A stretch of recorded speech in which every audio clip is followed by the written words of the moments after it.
This podcast contains graphic depictions of violence and is intended for mature audiences only. You're listening to True Crime Chronicles.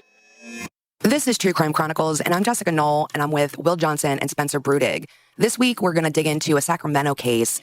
And Spencer, this one goes back decades, but not just the murders. This is about childhood friends, too. Yeah, the murders themselves actually happened almost 30 years ago, but most of the people that were involved in this story met as little kids in a Sacramento neighborhood. And we've heard this referred to as Sacramento's Charles Manson murder. Not to confuse anyone, it has nothing to do with Manson, but it certainly evokes the hostility, the violence involved in this case. Yeah, it really was a very brutal case, but the interesting thing is most people in Sacramento today don't really know about this. All right, guys, let's get into this week's episode.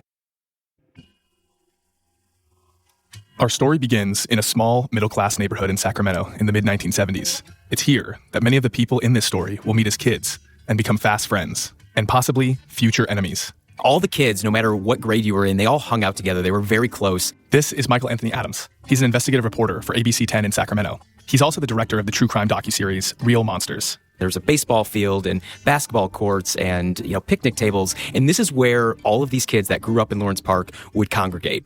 After school, before school, everything that they did at the park. And everyone that I talked to, that was where they lived. That's where, from dusk till dawn, that's where they would play. Mick Jacobs and his future wife, Marcy, grew up and first met in Lawrence Park, although they wouldn't start dating until years later.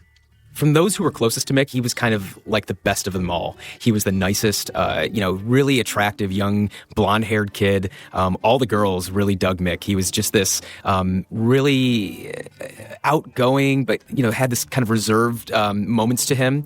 And he was a friend to everybody. And that's another thing that people really described about him was the fact that he was a great friend. He would do anything for anybody, and that later in life would end up getting him killed.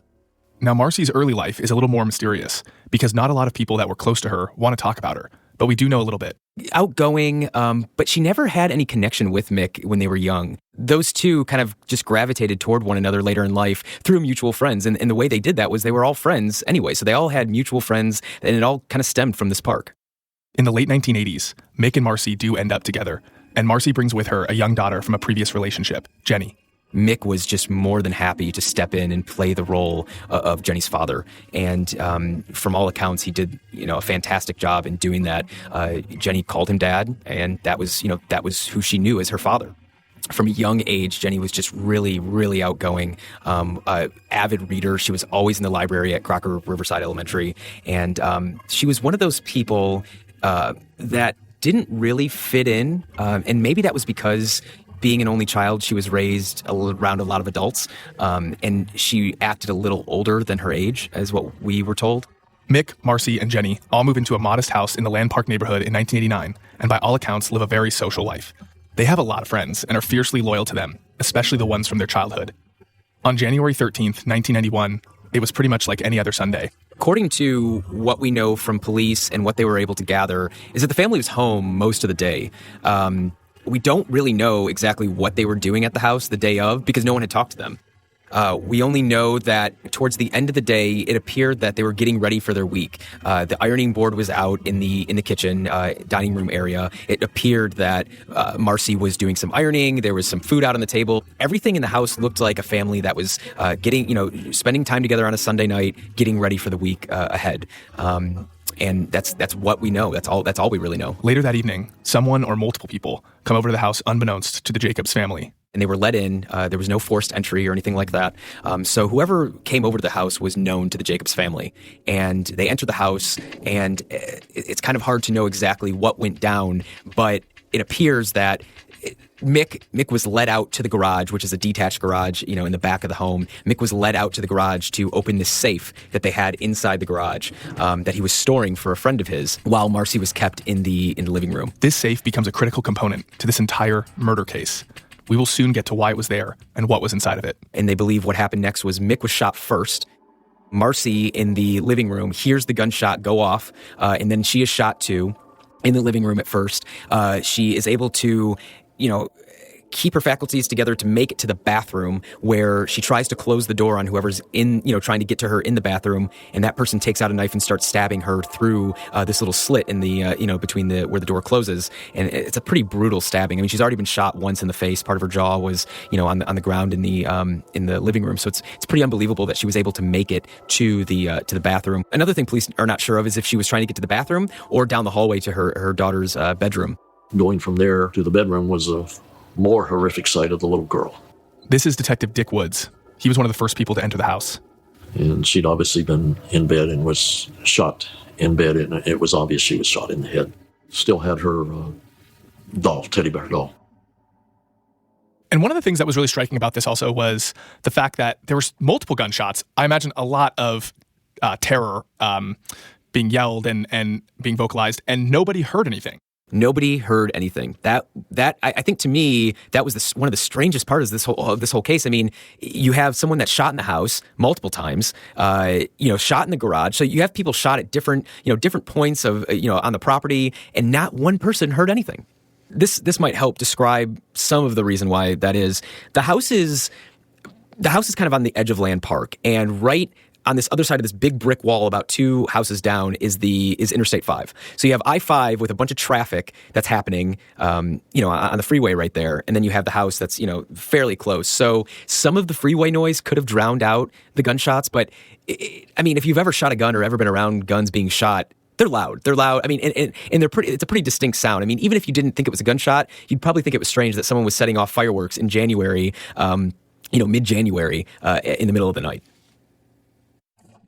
She had a life, and someone took that away. 31 years hunting for her mom's killer. And it's going to end with me getting the person that killed my mom. Pune Gray is closer than ever. So these are dangerous people. Extremely dangerous people. From the team that brought you Urge to Kill, I'm Ashley Korsland. Are you willing to go to war, so to speak? And this is The Yellow Car. I'm always ready for anything. Subscribe now. The next day, which is Monday, January 14th of 1991, none of the neighbors noticed anything wrong. Marcy was working for the Department of Justice, and when she didn't show up for work that Monday morning, her coworkers thought it strange. They called over the house, there was no answer, and they started to get a little bit worried. Apparently, Marcy was a rising star at the Department of Justice. She was a crime analyst, so she was really working with kind of records at that point. But by all accounts, she was kind of on her way, climbing the ladder and doing really well at her job. So it was very odd that she didn't show up for work that Monday morning. So a couple coworkers get in the car and drive over to the house and notice that the newspaper is still on the front lawn, and notice that the side door is ajar. So they walk into the house, and immediately, upon entering the house, they can see the blood on the carpet, the blood on the walls, the remains of Marcy in the bathroom. And so they call the police immediately. It was late this morning when concerned friends of one of the victims stumbled upon the murder scene. We got the call that bodies had been found inside of a house. This is Detective John Cabrera. He was one of the original detectives on the case. It was a man and a woman and a child. Who in the world would do that? Who would kill the child? What would be the purpose of killing a small child?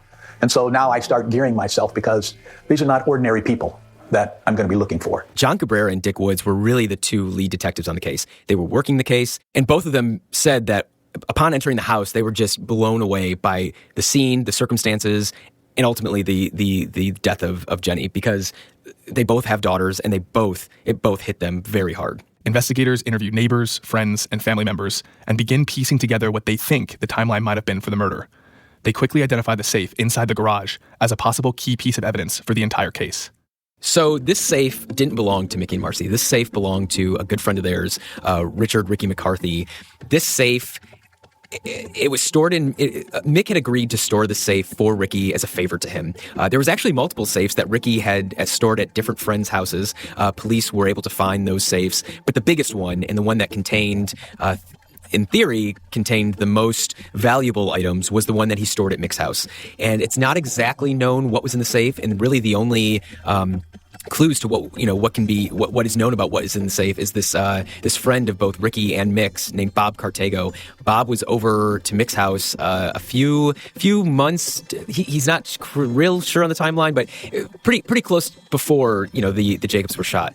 And Bob actually witnessed what was in the safe. So we went over there. As we walked in, Mickey was playing video games with Jenny, and she was just smiling from ear to ear, and they were having a ball together.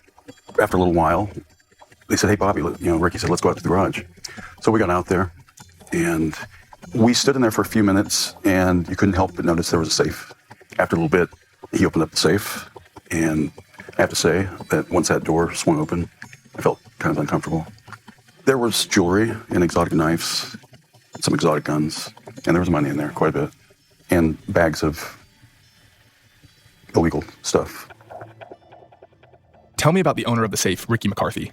Ricky McCarthy also grew up in Lawrence Park. He was part of this Lawrence Park gang. And when I say gang, I don't mean it in the sense of, a criminal street gang. He played baseball with Mick.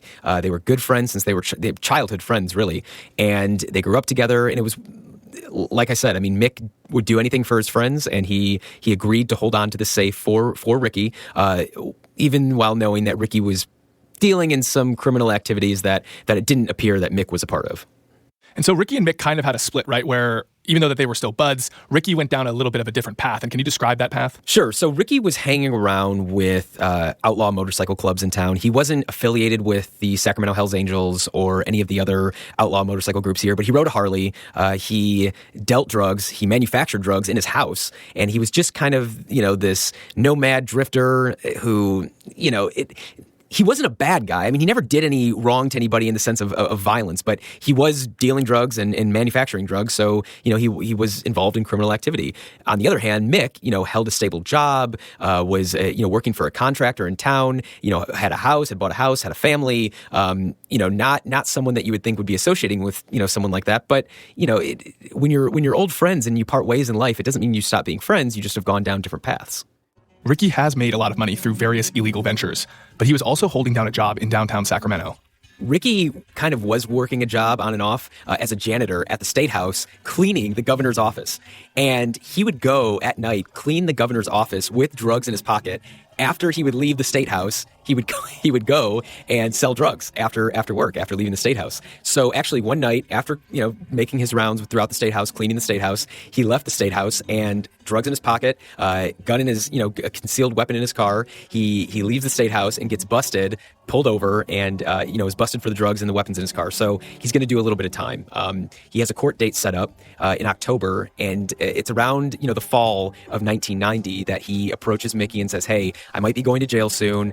Could you hold on to some stuff for me? Because I'm afraid that, the people I deal drugs to and the people that know that I deal drugs will know that I'm heading off to jail and might come rob my house. So I just want to make sure that all this stuff is safe. And would you do this favor for me? And Mickey, being the kind of guy he is, says, yeah, of course. The timeline gets a little fuzzy here. So we know that Ricky is let out of jail, but we don't know why Ricky doesn't go and retrieve his safe from Mick's house. So we don't really know what happens to Ricky at all. After he's released, there's a few accounts of people seeing him. It's really unknown what happens to him. And then fast forward to the murder that happens a few weeks later. We never know what happens to Ricky McCarthy. He disappears. While many believed he was a part of the home invasion, burglary, and subsequent murders, police and Michael don't think so. But the theory is that while Ricky was in jail, he was bunkmates with this Person X. I know the name of Person X.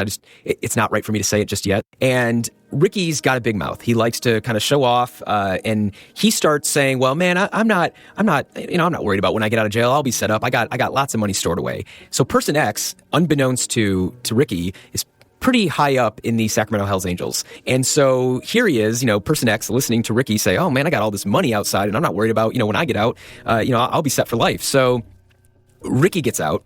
Person X also gets out, and what police think is that Person X approaches Ricky, tries to squeeze the information out of him. Hey, give me your money. Where is it? Ricky won't tell him. Ricky won't give up who has his belongings, and so they kill Ricky for it.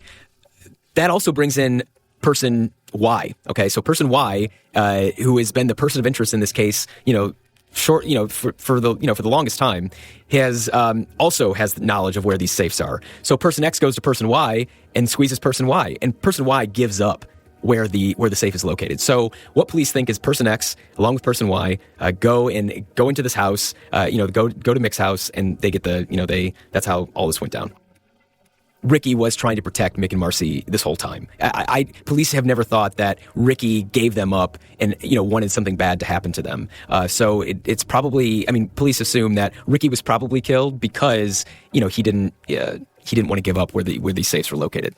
And in the crossfire of all this is a couple that was doing something really nice for their friend and their little girl. Exactly. And that's how police described it pretty early on, too, is like it's these good Samaritans who, were doing a favor for a friend and got killed for it. Now, I also don't want to, paint such a beautiful picture of the family. I mean, Mick and Marcy did have methamphetamine in their blood.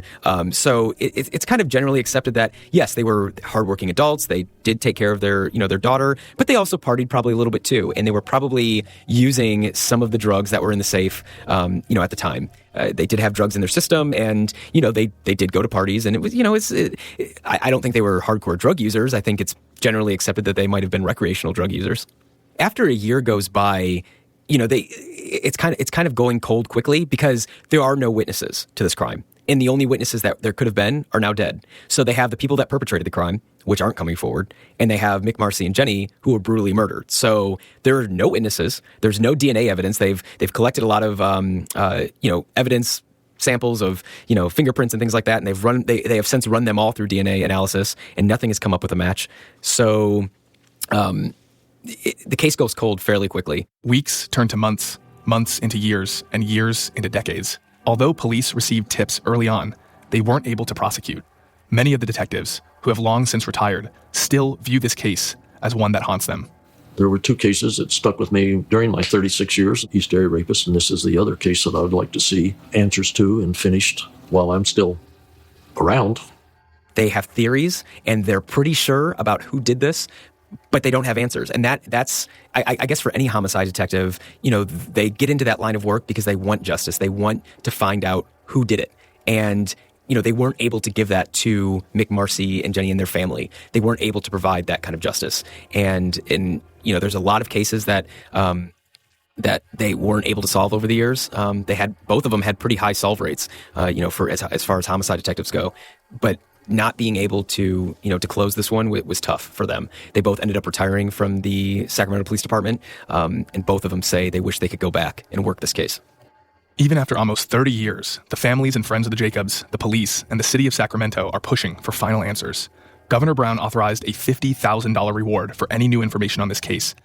And Sacramento Police Department has placed a new cold case detective on the case who is currently reviewing all of the evidence with a fresh pair of eyes. So police pretty much have their person of interest or suspect, but they just can't prove it until they get that either confession or silver bullet piece of evidence. Yeah, they would need someone else that has either come, that person Y has confessed to, or a silver bullet piece of evidence, something that they check again and find DNA on, even though they've run everything and, haven't found any DNA on anything, and, or a confession. Yeah. This final piece of evidence is a theme in a lot of cold cases. But detectives, both retired and current, are still hopeful and almost angrily certain that justice will be served. Listen to Michael asking a question to retired detective John Cabrera in one of their final interviews together. So if they're watching this, what would you say to them? Get ready for a knock on your door sooner or later, because it's going to happen sooner or later. So someone that studied this, that has talked with all these people, that has intensely investigated this, drawn your own analysis, what happens now? From my point of view, I think it's still a waiting game. All these people still live with this today. And they continue to live with it every day, knowing that their friends, their loved ones were brutally murdered, and that the people that possibly did it are still out there, still, living their lives, not locked up, and are living with this too. And so it's just a huge waiting game now to see who's going to come forward and fess up that they either know something or that they know who did it. Okay, Spencer, I have a question about Mr. X and Mr. Y. Do we know anything about them, their identities? Obviously, we don't name them in this story. Police have never actually come out and revealed the identity of their persons of interest, so Michael just didn't feel comfortable yet releasing the names. Both Mr. X and Mr. Y knew the family, and that is a big reason why they think the daughter, Jenny, was killed. Spencer, early on in the story, you mentioned Mick's personality. He's this friendly, nice guy, even as a kid, and maybe that comes into play much later in his life, and ultimately the end of his life, the fact that he was helping out a friend. Yeah, he really was just helping his childhood buddy out. And one of the sad parts of all of this, though, is Jenny had really no decision-making power in this at all. And she was a 9-year-old kid that probably didn't even know about the safe, and she was killed as well. And you mentioned earlier that this was not a really well-known case, certainly today, but even back then, it was overshadowed a little bit by other news. Is that right? Yeah, well, this was big news for just a little bit of time soon after the Gulf War broke out, and it completely overshadowed all of the news of this local murder. All right, thanks, Spencer, for bringing us this story. We will all three be back next week with a new case and a new story. True Crime Chronicles is a Vault Studios production. You can tell your friends to listen, subscribe, rate, and review our show on Apple Podcasts, Spotify, Google Podcasts, Stitcher, and all major listening apps. You can find Vault Studios on Twitter, Instagram, and check out our Facebook group, Gone Cold, where we discuss this and other cases.